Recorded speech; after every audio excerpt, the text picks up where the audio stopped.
আমরা শুনেন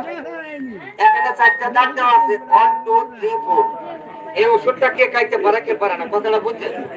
1 বছরের বাচ্চা থেকে ধরে 80 বছরের মুরব্বী খাবেন কোনো পার্শ্ব প্রতিক্রিয়া নাই তবে আপনার একটা বাচ্চা 5-7 বছর বয়স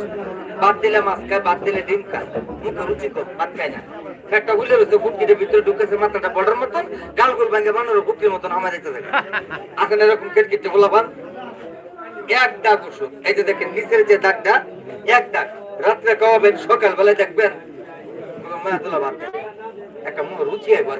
কাজের গুণে বেটা একটা কথা আমি জানি তবে 6 থেকে 12 বছর 2 দাগ সকাল বিকাল খাওয়ার পরে ঠান্ডা পানি যে ছেলেটা রিস্কা ঠেলা গাড়ি কোদাল মারে হাল চাষ করে গৃহস্থী কাজ করে বাচ্চাটারে আধা গ্লাস সকালে আধা গ্লাস বিকালে শরীরটা মধ্যে একটা শক্তি থাকবে 12 বছর উপরে হইলে একটা গ্লাস ওষুধ খায় ঠান্ডা পানি সকালে দেখবেন পেট পায়খানা ক্লিয়ার মুখে রুচি